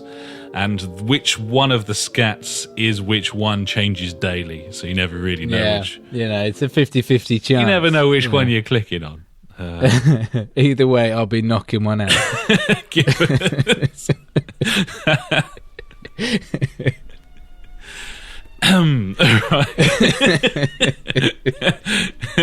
That is a nice way to christen the JfG correspondence section. Yeah, I think so, buddy. The first thing I need to do this week is a cheeky plug, although I don't think my plug is going to be as powerful as their plug. But this week I was listening to one of my favourite podcasts, which is PlayStation Radio UK. This is Ben and Simon. They do a PlayStation podcast, which has been gathering a lot of pace. I know they were featured on Push Square last week, so they actually picked up like a load more listeners, which is great news for them. One of the reasons that we started recording a podcast was those guys. We both like their podcast very much. Anyway, long story short, I was listening to their recent podcast. They were talking about Firewatch, and they were talking about when one of them's bought a game, the other one hasn't got it, and it's a game that isn't very long, and they don't necessarily want to fork out on it on their own, and one of them's a bit skint at the moment, and they weren't sure whether to buy Firewatch or whatever, and so I could not help myself. I found myself sending them a message asking them if they'd heard of family sharing, buddy. And I sent them a little message explaining family sharing, which I believe they are going to try out. But they sent a lovely little message back to me and said that they would plug our podcast on their podcast in their next episode. Shit, buddy. So I said that I would do the same, although I'm not sure I carry the same sort of weight. Massive numbers. Yeah. They're going to be all over. You're welcome. But either way, there you go. So yeah, if you like gaming podcasts and if you're a PlayStation gamer specifically, then go and check out PlayStation Radio UK, because it is very good and very funny. I've been listening for well over a year now, and it's definitely one of my most anticipated podcasts of the week, alongside sort of Giant Bomb and Video Gamer UK and that sort of thing. Definitely, buddy. I am in the same boat. So on to some questions. And we've got some stuff from PJ, and he's talking about some VR bits and bobs this week, buddy. So here we go. Would you be interested in a football game with a mode for a first-person pro mode? A sort of controller-to-control movement, but VR headset for looking around. Could be an interesting, novel sort of secondary game mode. Or just plain stupid. So I think he's talking about be a pro mode, but where you could like look around. I don't know. I think I'd probably end up very disorientated if I would just be sick everywhere. I like the idea of it, but I would imagine that would be really difficult to get to grips with. Especially with the pace of it. I think that's what would throw me off. And I don't know, knowing where the ball is, maybe. I don't know. You'd have to be looking at it all the time. I think I've still got this problem with movement on the VR, and I'm saying this having not tried it out yet, but I really do feel that if I'm looking around on the one hand but pushing buttons to like kick my feet on the other, then I kind of don't really see the point. Like it's almost like all or nothing for me, which is why I think the flight sims and the racing games are where it's at for VR. Totally agree. Because you're sitting down anyway, so it's not having to try and mimic or recreate something that isn't sort of standard. So yeah, I like the idea. I think that until we nobble technologically, freedom of movement in virtual reality, then I can't see that really sort of taking off. But as I said, I haven't tried it yet, so maybe I'm wrong.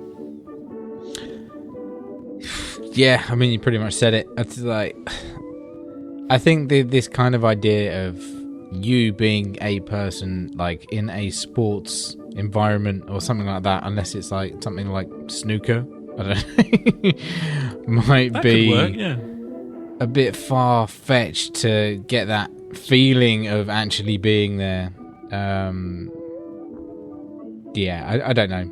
I'm sure someone's making something to do with it, so we're just gonna have to wait and see, I guess. I mean, devil's advocate.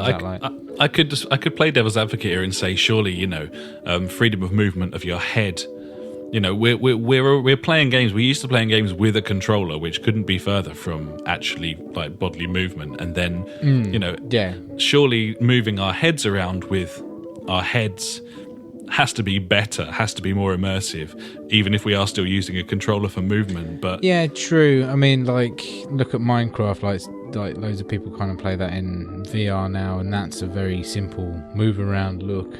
But once again, that's a very much slow-paced game. It's true. So it's true. I guess that's where that kind of works. Yep. Like a game like Firewatch or like those walking sims, they would be really fun in VR. Yeah. And I reckon I could play that sitting there and just looking around like all like, ooh, this is pretty. Anything that doesn't involve quick reflexes, then I'd imagine.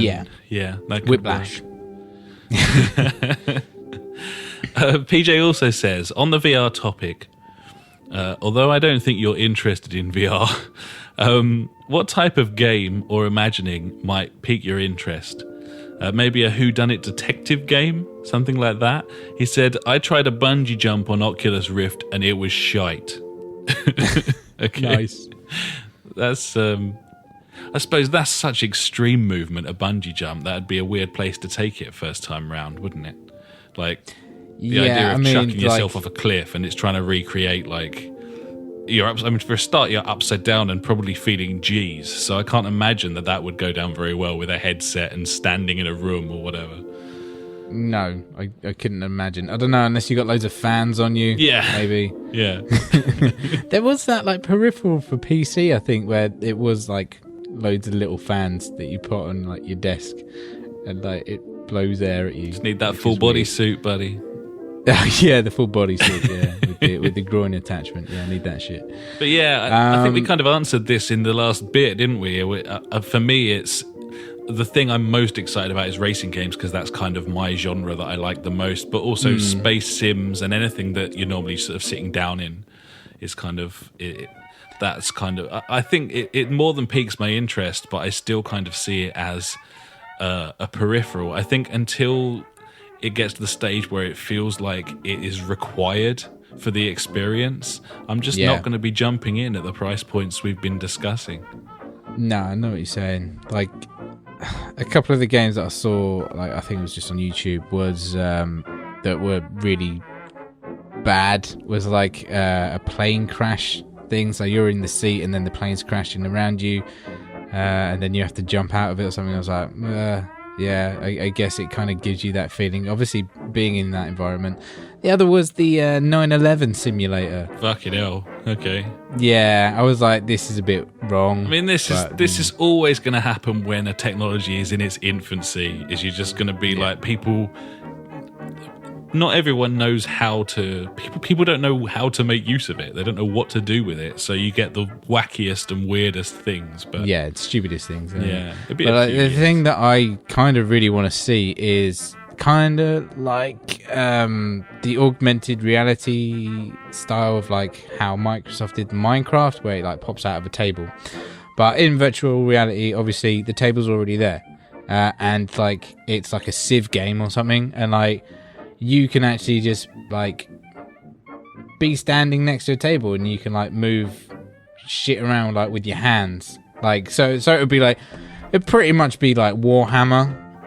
Sure, that's what I'm saying in virtual reality. But like Civ 5. I never played Warhammer though, so but I think like that would be really cool to like play that like with you and your mates like around the table and like moving shit around in 3D.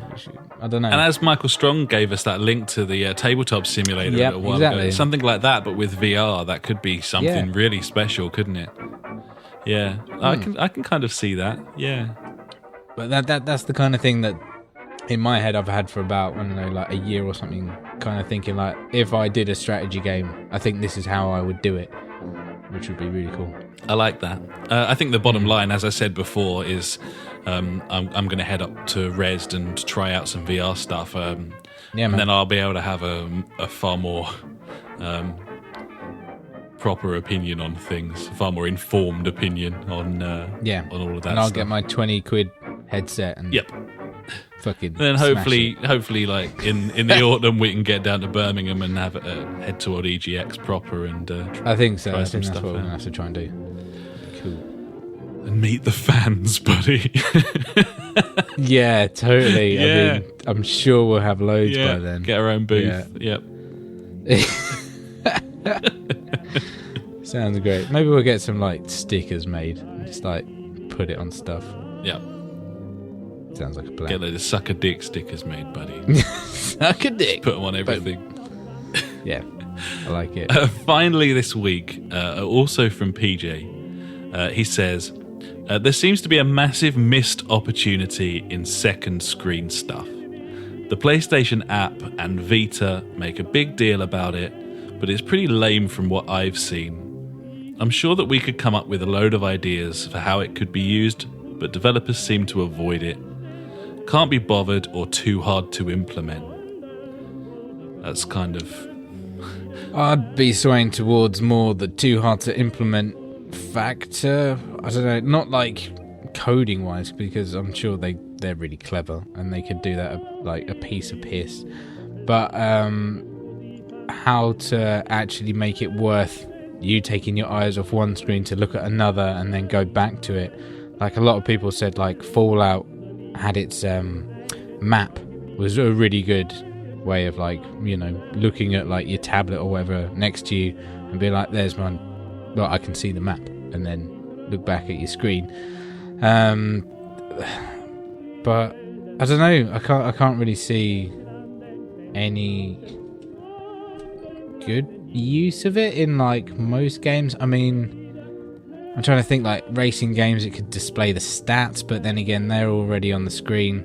Shooting games, once again, you could have your stats on there, but you can get them on the screen. I always liked the rear view mirror second screen thing. I always liked that on racing games. That's cool. Yeah, I think the bottom line with, I mean, he has a Vita, you have a Vita, we are PlayStation gamers, and the absolute bottom line there is that Sony did not invest the time, the money, and the marketing in making a go of the Vita, and therefore it didn't sell very well, and therefore not many people have it, and therefore game developers are not going to spend loads of time creating for the Vita, like creating for Vita owners when there are hardly any of them. And you know, you look I think this is more than just like the Vita though, because you remember like Microsoft had their Smart Glass, was it? Yeah. That app, wasn't it? I mean, and that did nothing as well. But you could argue that the Vita's therefore even more responsible for this, because on the PlayStation, developers would have to be sorting stuff out for the Vita and for other devices, like, and you'd be talking separate systems for a tablet for that as well. I think tablet is where it's at if you want to do second screen. Tablet is stuff. Definitely the second screen experience. / phone. Yeah. It's a weird one, because if you look at, I mean, I'm looking at the way that I live my life now technologically. I've got 2 televisions.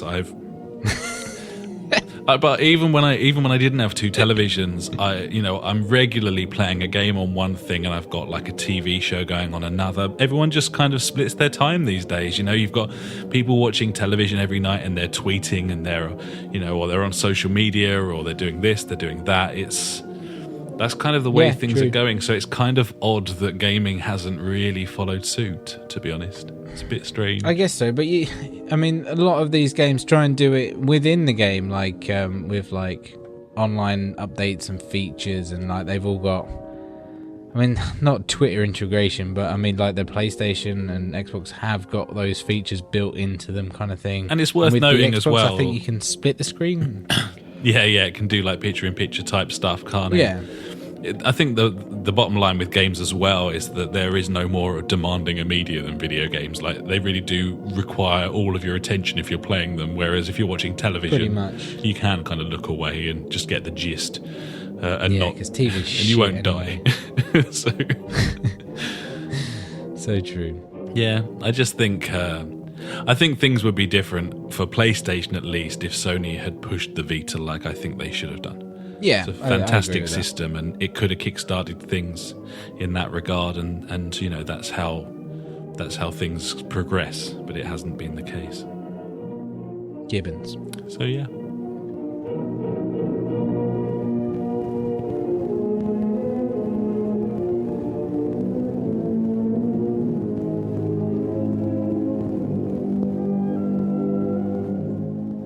So I think that'll about do us, buddy, for episode 48 of the JfG podcast. I made it. Thanks so much for joining us. You were briefly interrupted by Babby, but you were back in no time. And Babby was silent even when interrupting you, which is, gives some sort of idea of how important the Babby considers the podcast, I think. Oh, indeed. She knows the script.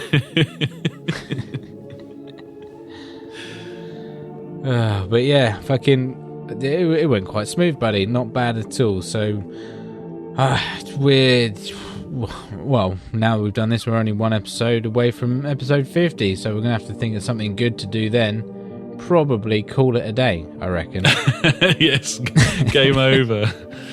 Yeah, I mean, we've done that. That'll do. Wicked. But I think it's also worth noting that... I'm pretty sure, if my calculations are correct, that next week's episode will publish on our birthday, our 1-year birthday of the podcast. Fuck, so we've got to do something for that as well. Okay, we'll think of something. Probably not much. It'll be roughly the same. I'd imagine so. More than likely, it will be the same. But yeah, I've had a lovely time, buddy, talking about computer games. I'm looking forward to getting into more single player games this week, and hopefully on Friday I might get like a whole day of just playing games, because I have no children in the house, so that'd be good. Oh, that'd be lovely, buddy. Yeah, I'm looking forward to it. Like Christmas all over again. I don't know what to play. I don't know what to spend all my time on, but I'll probably finish off Uncharted. We'll see. I won't be on for game night this week, of course. I probably won't either. No, and neither will PJ. He's taking me on a date, buddy. Fuck, what? PJ's got tickets to the Six Nations. Me and him are going to Cardiff on Friday night to watch Wales-France in the rugby. Fucking road trip, buddy. Gibbons. Nice, I like it. Gonna drive me about while I get shit hammered, buddy. That's the plan. Yeah, buddy. That's what you want. Nice, man. Well, either way, thanks so much for joining us, buddy, and thank you all very, very much for listening. You can find us at www.justforgamers.co.uk, Facebook /the JfG podcast. On Twitter, we are at the JfG podcast. Our YouTube has yet to be properly set up. We've kind of been screwed over there a little bit in that YouTube assigned us a URL and now won't let me change it. So yay. I think we'll probably end up creating a new YouTube, to be honest, but we'll see. We'll see on that one. SoundCloud, we are Just for Gamers, and we're also on Google+, if that is how you choose to live your life. Until next week, I have been Alex. He has been Ash. I'm off to sleep now. Goodbye. Be a beautiful thing. We'll catch you next week. Have a cracking one, buddies. Goodbye. The black cap is over my face, no longer can I see. But when I'm dead and buried, dear Lord, remember me. My name is Doug. You've been listening to the JfG podcast with Ash and me, Alex. To find out more, head to www.justforgamers.co.uk, Facebook /the JfG podcast, or Twitter, where we are at the JfG podcast. Episodes go live every Sunday, and if you could pop onto iTunes and write us a quick review, we would love every inch of you, even if you got old and fat. Thanks so much for listening, and we will catch you next time.